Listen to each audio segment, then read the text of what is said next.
കോഴിക്കോട് ചേളന്നൂരിലെ മണ്ണെടുപ്പ് നിർത്തിവെക്കുക, സുരക്ഷ ഒരുക്കുക എന്നീ ആവശ്യങ്ങളുമായി ജനകീയ സമരസമിതി ഇപ്പോൾ കളക്ടറേറ്റിലേക്ക് മാർച്ച് നടത്തുകയാണ്. തത്സമയ ദൃശ്യങ്ങളിലേക്ക് പോകാം. ആദ്യം റിപ്പോർട്ട് നൽകുന്നതിനായി ദിസ്ന സുരേഷും ഒപ്പം ചേരുന്നുണ്ട്. ദിസ്ന, മാർച്ച് പുരോഗമിക്കുകയാണോ? എന്തെല്ലാം കാര്യങ്ങൾ ഉന്നയിച്ചുകൊണ്ടാണ് ഇപ്പോൾ നിലവിൽ ജനകീയ സമരസമിതിയുടെ മാർച്ച് പുരോഗമിക്കുന്നത്? ഒരു പ്രതിഷേധം തന്നെയാണ് നമുക്കിവിടെ കാണാൻ കഴിയുന്നത്. ഒരു നാട് ഒന്നാകെ തന്നെ ഈ കളക്ടറേറ്റിന് മുന്നിൽ എത്തിയിരിക്കുന്നു. പരിസ്ഥിതി സംരക്ഷണം, വിദ്യാർത്ഥികളെ പഠിപ്പിക്കുന്നത് എന്ത്, നിങ്ങൾ പ്രവർത്തിക്കുന്നത് അത്തരത്തിലുള്ള പ്ലക്കാർഡുകളൊക്കെ തന്നെയും കയ്യിൽ വെച്ചുകൊണ്ടാണ് ഇവരിവിടെ വന്ന് പ്രതിഷേധിക്കുന്നത് എന്ന് തന്നെയാണ്. ഗ്രാമത്തിന്റെ ആത്മാവ് നശിപ്പിച്ചു, നഗരം കെട്ടിപ്പിടിക്കുന്നതല്ല വികസനം എന്നടക്കമുള്ള ശക്തമായ പ്രതിഷേധങ്ങളാണ് ഇവർ ഈ പ്ലക്കാർഡുകളിലൊക്കെ തന്നെയും എഴുതി വെച്ചിട്ടുള്ളത്. സ്ത്രീകളും കുട്ടികളും അടക്കം നിരവധി പേരാണ് ഈ കളക്ടറേറ്റിന് മുന്നിൽ വന്ന് വലിയൊരു രീതിയിലുള്ള പ്രതിഷേധത്തിന് അണിനിരന്നിരിക്കുന്നത് എന്ന് തന്നെയാണ്. നമുക്കറിയാം, പൊഴിക്കാവ് കുന്നിലെ മണ്ണെടുപ്പ് നിർത്തിവെക്കുക, ജനങ്ങളുടെ സുരക്ഷ ഉറപ്പാക്കുക എന്നൊക്കെ പറഞ്ഞുകൊണ്ട് വലിയ രീതിയിലുള്ള പ്രതിഷേധമുണ്ടായിരുന്നു. ആ ഗ്രാമത്തിന്റെ അല്ലെങ്കിൽ ആ സ്ഥലത്തിന്റെ തന്നെ പ്രകൃതിയുടെ തന്നെ ഒരു ഘടന നശിപ്പിക്കുന്ന തരത്തിലായിരുന്നു ഇത്തരത്തിൽ മണ്ണെടുപ്പ് നടന്നത്. ഇതിനെതിരെ വലിയ പ്രതിഷേധമാണ് നിലവിലുണ്ടായിരിക്കുന്നത്. എന്തായാലും വ്യാപകമായ അല്ലെങ്കിൽ ഇത്തരത്തിലുള്ള ശക്തമായ പ്രതിഷേധവുമായി ഇവർ മുന്നോട്ട് പോകുമെന്ന് തന്നെയാണ് നമുക്കറിയാൻ സാധിച്ചിരിക്കുന്നത്. നമുക്കറിയാം, സ്ത്രീകൾ അടക്കമുള്ള നിരവധി ആളുകൾ ഇവിടെ എത്തിയിട്ടുണ്ട് എന്നതാണ് ഈ സമരത്തിന്റെ ഏറ്റവും വലിയ പ്രത്യേകത എന്ന് പറയുന്നത്. ഗ്രാമത്തെ സംരക്ഷിക്കുവാൻ ആണ് ഇവരിവിടെ വന്നിരിക്കുന്നത്. ഒരു ഗ്രാമത്തിന്റെ തനത് ശൈലിയും രീതികളും ഒക്കെ തന്നെ നശിപ്പിക്കുന്ന മണ്ണെടുപ്പിനെതിരെ വലിയ രീതിയിലുള്ള പ്രതിഷേധം ഉയർന്നു വരുന്ന സാഹചര്യം തന്നെയാണുള്ളത്.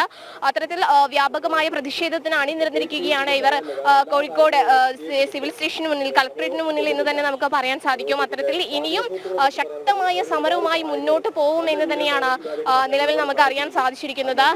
ഇത്തരത്തിൽ ശക്തമായ സമരവുമായി മുന്നോട്ട് പോകാൻ തന്നെയാണ് മുന്നോട്ട് ഈ സമരം കഴിഞ്ഞാൽ ഇനി അടുത്തത് സത്യാഗ്രഹ സമരവുമായി മുന്നോട്ട് പോകാൻ ഞങ്ങൾ ഉദ്ദേശിക്കുന്നത്. പന്തൽ കെട്ടി സത്യാഗ്രഹ സമരം നടത്താൻ വേണ്ടിയിട്ടാണ്. അതായത് ഇത്തരത്തിൽ നിരവധി തവണ നിങ്ങൾ ഇങ്ങനത്തെ സമരവുമായി മുന്നോട്ട് പോയി യാതൊരു തരത്തിലുള്ള നടപടിയും ഉണ്ടാവുന്നില്ല. ഒരു ഗ്രാമത്തിന്റെ ഘടനയെ തന്നെ നശിപ്പിക്കുവാനുള്ള ഒരു ശ്രമമല്ലേ നടക്കുന്നത്? അതെ, അതാണ് സംഭവിക്കുന്നത്. എന്ത് വന്നാലും ഞങ്ങൾക്ക് സമരവുമായി മുന്നോട്ട് പോകല്ലാതെ മറ്റു നിവൃത്തിയില്ല. ജനങ്ങളുടെ ജീവിതത്തിന്റെ പ്രശ്നമാണ്. അതുകൊണ്ട് എന്ത് പ്രതിസന്ധി ഉണ്ടായാലും അത് തരണം ചെയ്ത് ഞങ്ങൾ മുന്നോട്ട് പോകും. രോഹിണി, ഇവിടെ സ്ത്രീകൾ അടക്കമുള്ള ആളുകൾ സമരത്തിന് ഇരിക്കുന്നു എന്നത് തന്നെയാണ് ഈ സമരത്തിന്റെ ഏറ്റവും വലിയൊരു സവിശേഷത എന്ന് പറയുന്നത്. ചേച്ചി, ഇത്തരത്തിലൊരു സമരത്തിന് നിങ്ങൾ ഇറങ്ങിയിരിക്കുകയാണ്, എന്താണ് പറയാനുള്ളത്? ഞങ്ങളെ നാടിന്റെ ദുരിതം തന്നെ പറയാനുള്ളത്. ഇത്തരത്തിൽ മണ്ണെടുക്കുന്നത് കൊണ്ട് എന്തൊക്കെ ബുദ്ധിമുട്ടാണ് ഉണ്ടാവുന്നത്? ഒഡിശയിലെ പോകാൻ പറ്റുന്നില്ല, മലയിടിച്ചിലുണ്ടാവും. വരുന്ന മഴക്കാലം എന്താ സംഭവിക്കുക? ഇതിൽ മുന്നോട്ട് പോകാൻ ഞാൻ തീരുമാനിച്ചത്. ഇന്ന് തന്നെ കുട്ടികളൊക്കെ എല്ലാ ക്ലാസ്സൊക്കെ ഒഴിവാക്കി ഇതിനോട് പോരാടാൻ തന്നെയാണ് തീരുമാനിച്ചത്. നമുക്കറിയാം, ഒരു ദുരന്തം വരുമ്പോൾ മാത്രം ഒരുപാട് ആളുകൾ ഓടിയെത്തുന്ന ഒരു സാഹചര്യമാണ് നിലവിൽ കാണാനുള്ളത്. അല്ലാതെ മറ്റൊരു തരത്തിലൊരു സംരക്ഷണം ഒരുക്കുന്നില്ല എന്ന് തന്നെയല്ലേ നിങ്ങളുടെ ആരോപണം? ഇത് തന്നെയാണ് ഞങ്ങൾ വിചാരിക്കുന്നത്. ഒരു ചൂരൽ മഴ, ഒരു മുണ്ടക്കഴ ഒന്നും ആക്കി തീർക്കണ്ട.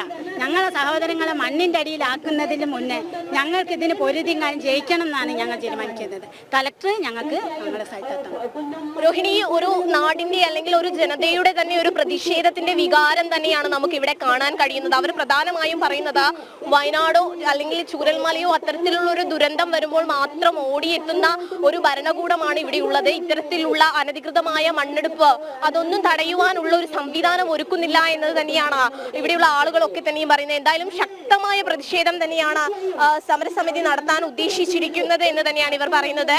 ഇനി ഇത്തരത്തിൽ പ്രത്യക്ഷമായ സമരത്തിലേക്ക് തന്നെയാണ് ഇവർ കടക്കുക. പ്രധാനമായും ഇവർ പറയുന്നത് സത്യാഗ്രഹം ഉൾപ്പെടെയുള്ള, അതായത് വിദ്യാർത്ഥികളും കുട്ടികളും സ്ത്രീകളും ഉൾപ്പെടെയുള്ള ആളുകളെ ഉൾപ്പെടുത്തി സത്യാഗ്രഹം ഉൾപ്പെടെയുള്ള സമരമാർഗങ്ങളിലേക്ക് ഇവർ കടക്കും. അതിനു മുൻപ് അധികാരികൾ ഇതിന് ശാശ്വതമായ പരിഹാരം കണ്ടെത്തണമെന്ന് തന്നെയാണ് ഈ പൊഴിക്കാവിലെ ജനതകൾക്ക് പറയുവാനുള്ളത്. രോഹിണി.